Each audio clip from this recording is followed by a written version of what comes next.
People's Conclave आरो बर' माहारियारि फरायसा आफादनि Third Annual Conference बे हाबाफारिखौ जाफुंसार होनो दिनैनि बे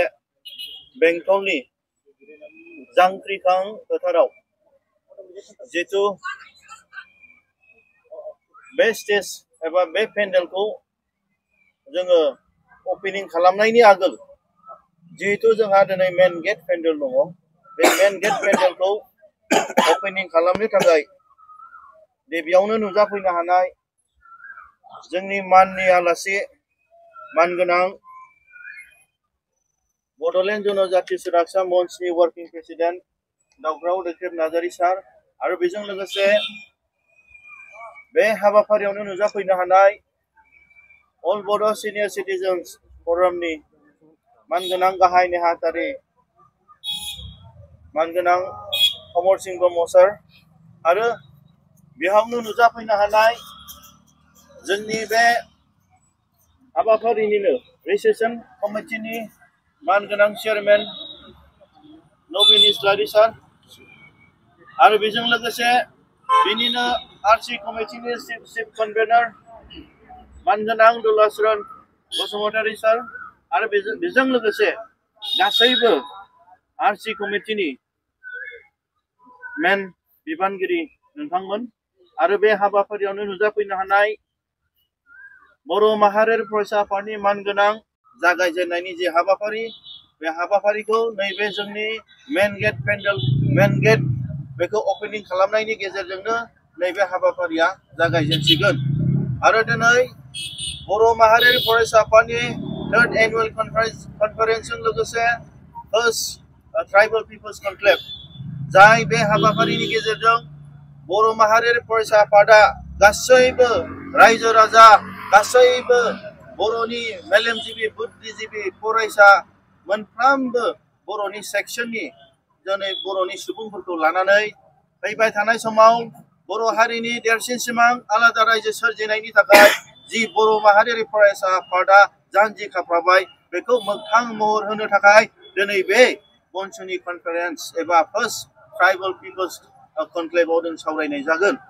आरो दिनै मनसुआ जि जानजि खाफ्राबाय खुनु मेंनाय गैया जिरायनाय गैया लाजिनाय गैया जाथिनि थैनाय थांनायनि थाखाय बर' हारिनि थामोनथा रैखाथिनि थाखाय आरो बर' हारिखौ दिनै बे बुहुम बिखायाव उदां हारि हिसाबै गायसननो थाखाय मनसुआ जि थांखि लादों बे थांखिखौ दिनै गासैबो रायजो राजाखौ लानानैनो नैबे थर्ड एनुअल कनफारेन्स बिनि उननिफ्रायनो जोङो दिनै मनसुआ आगान होगोन दा बिनि थाखायनो नैबे हाबाफारियावहाय जोंहा गोबां आलासि फैगोन माननि ट्राइबल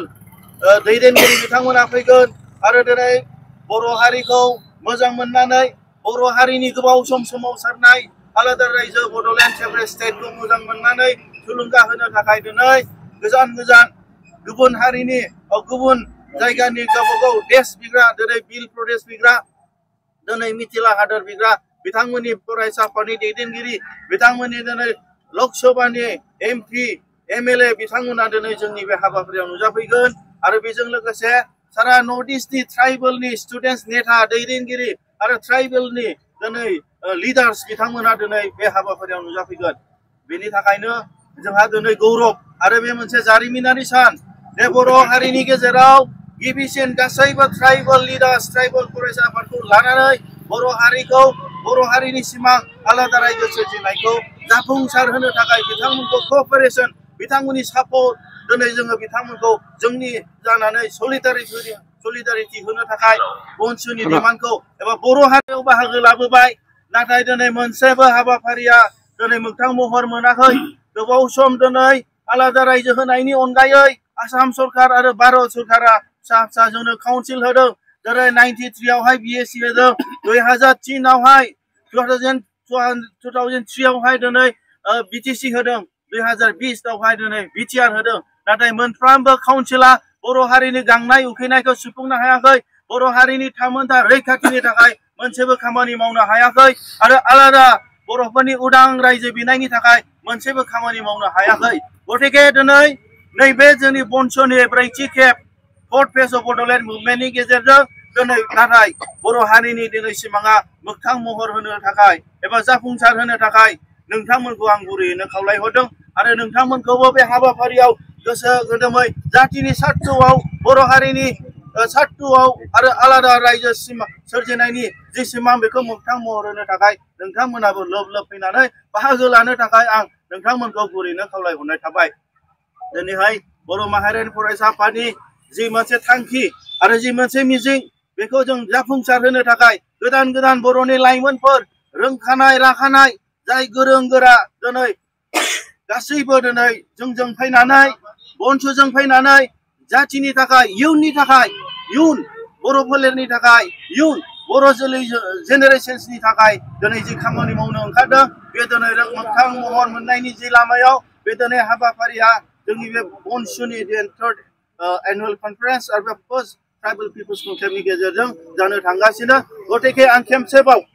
बर' माहारियारि फरायसा आफादनि जानानै गासैबो गेदेमा रायजो राजा नोंथांमोननिसिम गुरैयै खर' गंग्लायै आं खावलायहरनो थाबाय। जाय बनसुआ दानजिख्राब लानानै जे सिमां बर'फोरनि देरसिन सिमां आलादा रायजो सोरजिनायखौ जाफुंसार होनो थाखाय जे आगान सुरबाय नोंथांमोनाबो जोंखौ जयैनो मोनफ्रोमबो एंगोलनिफ्राय सहाय होनो थाखाय आं खर' गंग्लायै बर' हारिनि जानानै नोंथांमोननिसिम